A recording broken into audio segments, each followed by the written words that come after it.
अस्सलाम वालेकुम। तुसी देखते पे हो पाकपतन ऑनलाइन डिजिटल ते मैं हाँ तुहाडा दोस्त उमर दराज हांस। ते अज तुहानूं पंजाबी दे विच दस्सांगे कि अज मींह होया है पाकपतन विच ते मींह दे नाल काफ़ी लोगों च पानी भी रुक गया है। खास तौर ते सब तहसील नूरपुर दे विच अज मैं वेख रहा सी कि उन्हां दा जिथे ऑफिस है उत्थे पानी ना इस तरह खड़ोता सी जिवें तालाब बनाया गया है।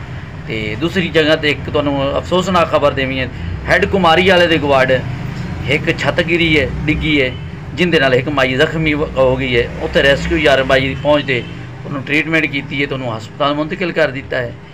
इस तरह पाकपतन दे विच मुख्तलिफ अज मौसम बड़ा खुशगवार है, बारिश तो बाद सर्दी भी दा मौसम बन गया है और गर्मी का जिहड़ा जोर वो टुट गया है।